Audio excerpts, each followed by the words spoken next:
करते आ रहे हैं ताकि एक ऐसा सशक्त और जागरूक समाज तैयार हो सके जो स्वयं भी आगे बढ़े और देश को भी आगे ले जाए।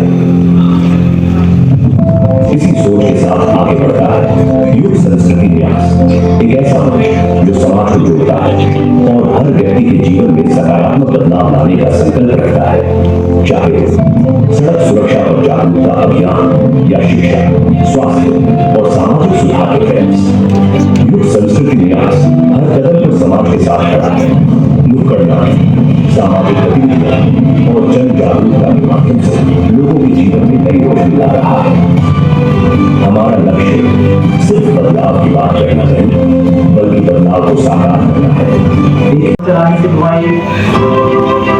जब बच्चों के हुनर को सराहा जाता है, जब उन्हें स्कॉलरशिप और सम्मान मिलते हैं, तो वो न सिर्फ अपने काम महसूस करते हैं, बल्कि दूसरों के लिए भी उदाहरण बनते हैं। इन्हें तो छोटी मोटी रेखाएं हैं, लेकिन उन रेखाओं के पीछे जो उन्होंने एक सपना बनाया है, एक जो संदेश देने का प्रयास किया है, वो बहुत ही अच्छा है, अकल्पनीय है।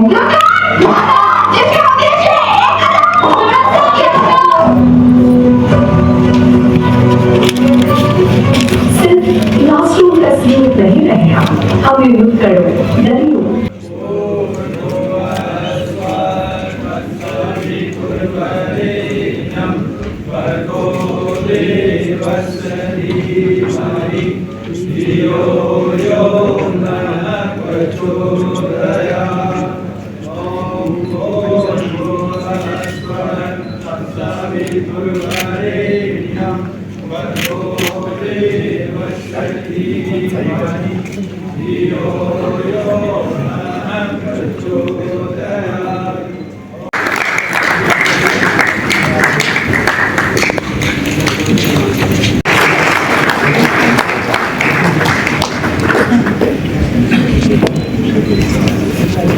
नकुल किशोर जी विकास कुमार जी को सम्मानित करेंगे।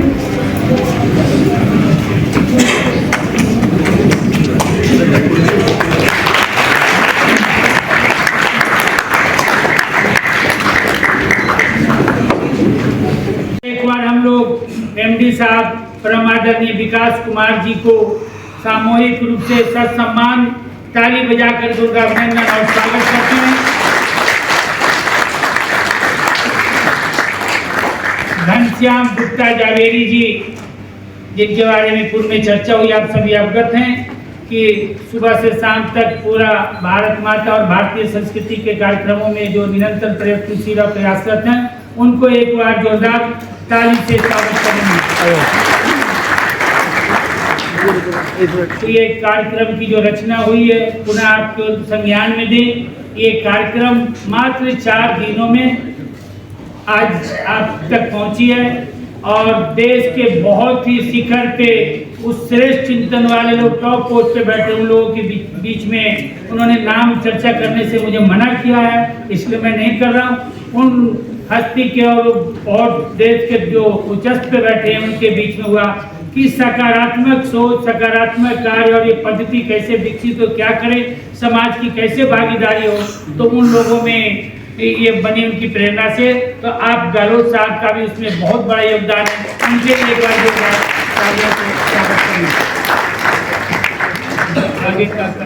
श्री घनश्याम गुप्ता जी, श्री गहलोत जी और श्री आचार्य और यहाँ पर उपस्थित मेरे साथियों, देवियों और सज्जनों, आप सबको मेरा नमस्कार और अभिनंदन। आज जो इस यहाँ की थीम दिख रही है कि डेंसिटी एक प्रॉब्लम नहीं है, एक अपॉर्चुनिटी है जिसके लिए हम सबको अपने शहरीकरण को, तो आज के दौर में ये कहना चाहूँगा कि शहरीकरण एक ऐसी चीज़ है जो इनएविटेबल हो गया है और लोग, क्योंकि यहाँ पर अपॉर्चुनिटी है, इकोनॉमी है, अगर आप देखिए तो आगे चल के हमारी जो अर्बन पॉपुलेशन है उसका जो जीडीपी पे कंट्रीब्यूशन है वो करीब करीब 70% प्रोजेक्टेड हो जाएगा। तो इसका मतलब अपॉर्चुनिटीज हैं तो लोग आएंगे ही यहाँ पर।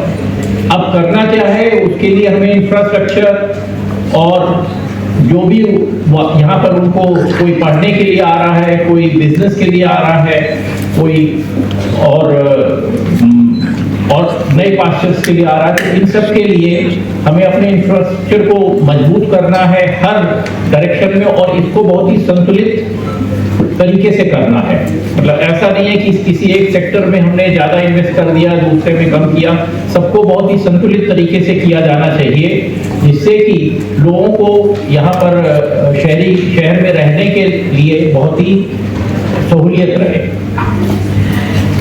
तेजी से इसमें एक परिणाम स्वरूप क्या हो रहा है, यहाँ पे इतनी जो ग्रीन हाउस गैस एमिशन बढ़ रहा है, क्योंकि इतनी सारी कार सड़क पे है। तो इसके लिए मोबिलिटी एक बहुत इंपॉर्टेंट चीज है, जिसमें हम मोबिलिटी को ई मोबिलिटी या नवीकरणीय ऊर्जा से अगर करें तो वो सबसे अच्छा रहेगा, समाज के लिए भी और पोल्यूशन के लिए। इसमें डीएमआरसी इस डायरेक्शन में जब से शुरू हुआ, डीएमआरसी का योजना, डिजाइन, निर्माण, परिचालन, ये सभी प्रबंधन जो है, इसका जो आधार था वो था कि एनवायरनमेंट जो है हमारा, वो कभी भी उसमें कोई खराबी नहीं आए डीएमआरसी से, और पोल्यूशन रुके, कार्बन एमिशन कम हो, ये सब सोच करके किया गया। और जो उसका मेन उद्देश्य है कि मास रैपिड ट्रांजिट सिस्टम, मतलब बहुत सारे लोगों को एक साथ इतनी हाई डेंसिटी में ट्रैवल कराना।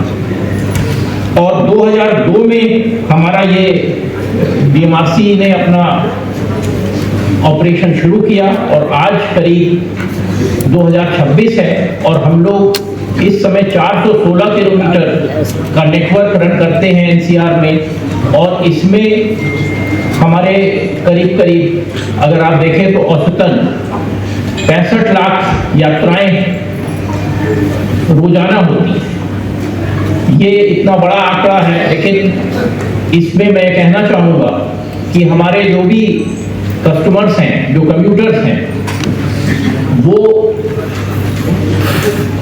हमारे साथ मिलके भागीदारी करके डीएमआरसी के साथ, डीएमआरसी के अगर आप देखेंगे तो इतनी ज़्यादा भीड़ जो रहती है उसको मैनेज करना, ये सब क्योंकि डिसिप्लिन मैनर में डीएमआरसी में रहते हैं तो ये पॉसिबल रहता है। और इसके लिए मैं सभी को बहुत बहुत धन्यवाद देता हूँ।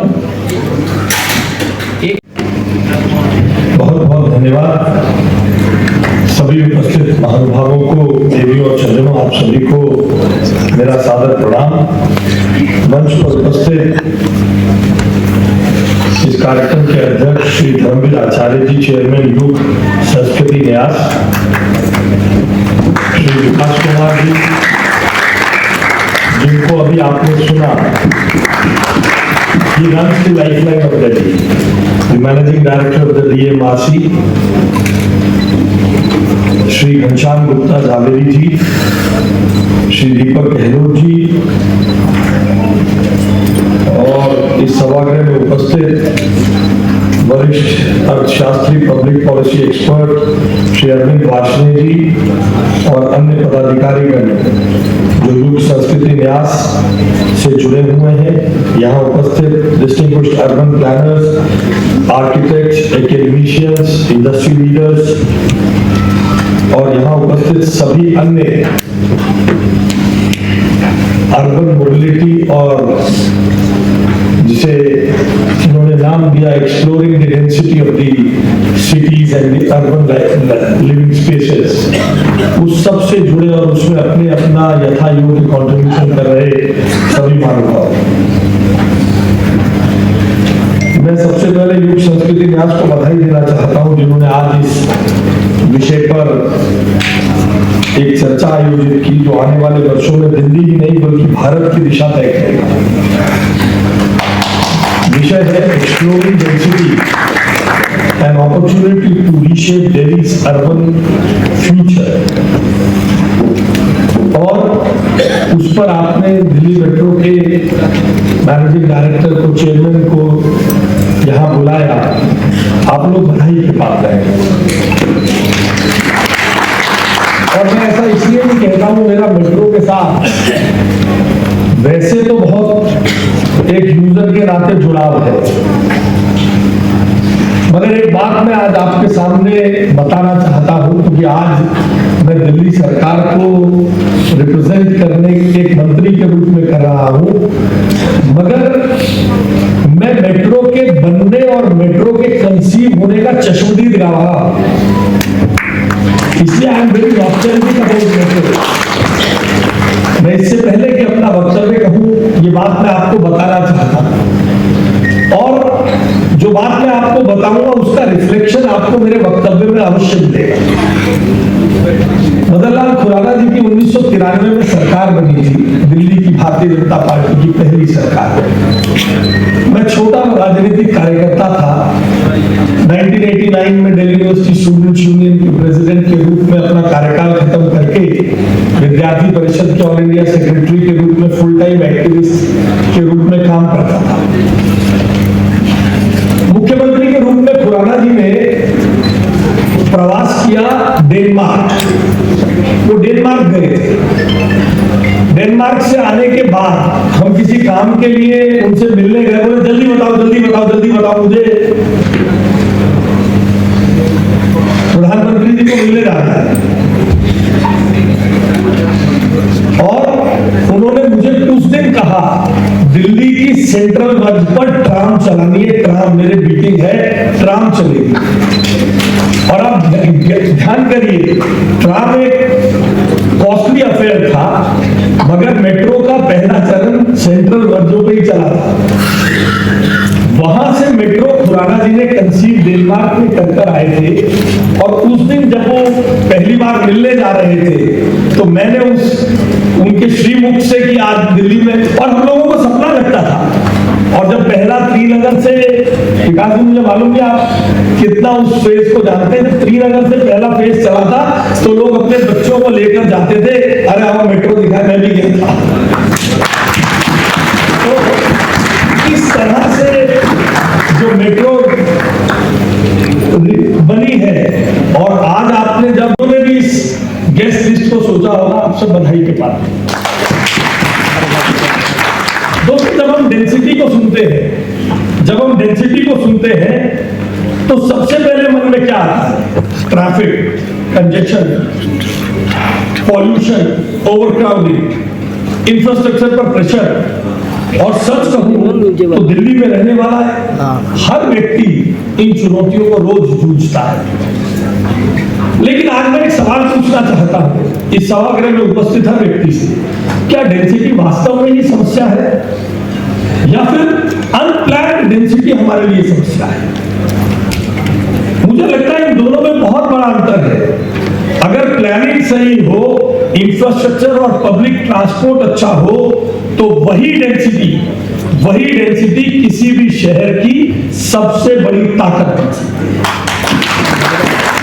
यूनाइटेड नेशंस के अनुसार आज दुनिया की लगभग 55% आबादी, 55% of the population of the world शहरों में, और वर्ष 2050 के अंत तक ये 70% हो जाएगी। यानी अर्बनाइजेशन रुकने वाला नहीं है। हम और आप एयर कंडीशन कमरों में बैठ के उस अर्बनाइजेशन को पसंद करें या कोसे, अर्बनाइजेशन रुकने वाला नहीं है।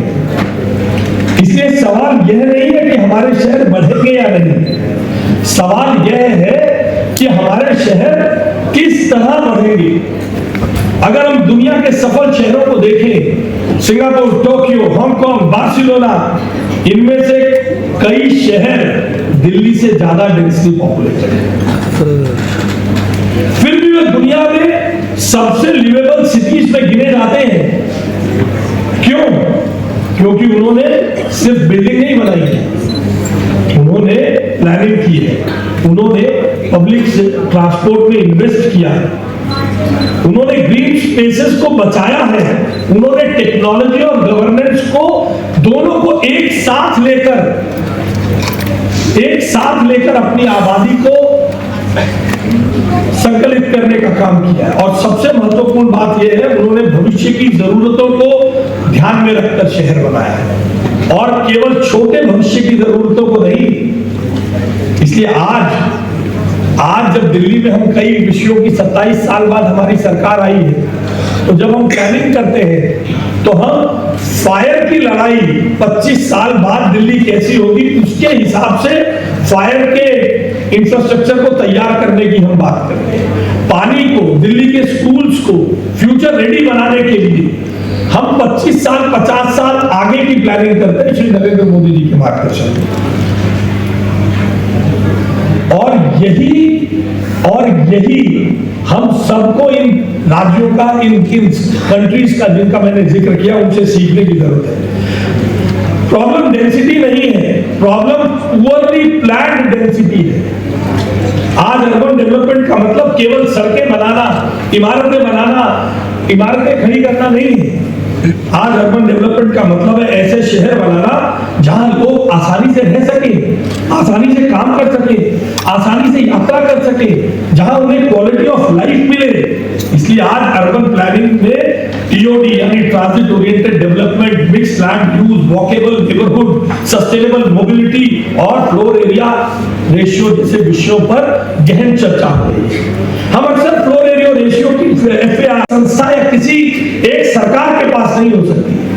Good ideas can come from anywhere, from any section of society. Government, urban planners, architects, engineers, economist, academia, industry and citizens, ये सभी बैठकर एक साथ सोचे, हम बहुत बेहतर समाधान निकाल सकते हैं। इससे आगे बढ़ूं, इस सस्टेनेबिलिटी की बात पर जब हम सब मिलकर बेहतर समाधान निकालने की बात करते हैं, तो एक ज्वलंत उदाहरण आपको देना चाहता हूं। मैंने अभी पिछले दिनों नए एकेडमिक सेशन की शुरुआत से पहले दिल्ली के सभी सरकारी स्कूलों के लगभग 1100 हेड ऑफ द स्कूल यानी प्रिंसिपल्स से बातचीत की, कुछ फिजिकल मोड में, कुछ वर्चुअल मोड में, कुछ हाइब्रिड मोड में। हमारे डिस्कशन में हम क्या कंट्रीब्यूशन कर सकते हैं, तो हमने इस सस्टेनेबिलिटी को आगे बढ़ाते हुए दिल्ली के सभी 1080 स्कूल एक वर्ष में जीरो वेस्ट कैंपस बनाने का संकल्प लिया है। हम दिल्ली के सभी सरकारी स्कूलों को,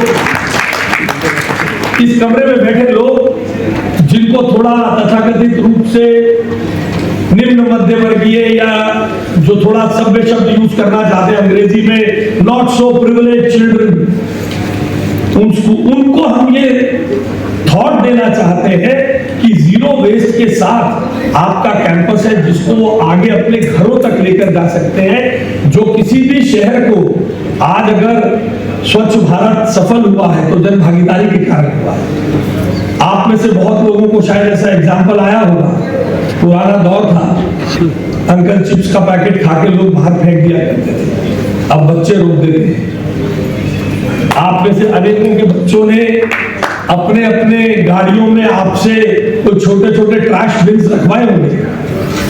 तो जन भागीदारी के बिना किसी भी चीज को पाना सरल नहीं है। इसलिए दिल्ली में हमने जन भागीदारी के रूप में अपने इन छोटे बच्चों के साथ और अपने स्कूलों के लिमिटेड साधनों के साथ इन्हें 1100 स्कूलों को जीरो वेस्ट कैंपस बनाने के लिए काम करने का निर्णय लिया है। आप में से अनेक लोगों के पास ऐसे अनेक दिल्ली सरकार ईवी पॉलिसीज को लेकर काफी बड़ा काम कर रही है। आने वाले क्षेत्र में हम देखते हैं कि क्या बड़ी पॉलिसीज आने वाली। देखिए, ईवी पॉलिसी और दिल्ली का मास्टर प्लान, इन सब पर केंद्र सरकार, राज्य सरकार चर्चा कर रही है। दिल्ली को प्रदूषण रहित करना, दिल्ली में आवागमन आसान करना, दिल्ली को public transport system future resilient हो, इन सब के लिए काम कर रहे हैं।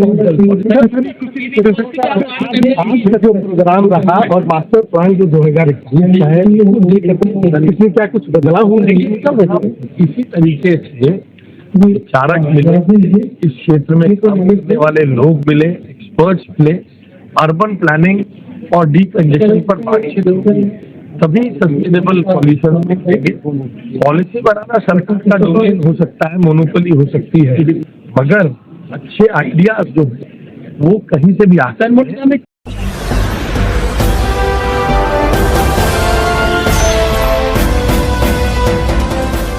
देख रहे हैं लाइव न्यूज 99 राष्ट्र सबसे पहले।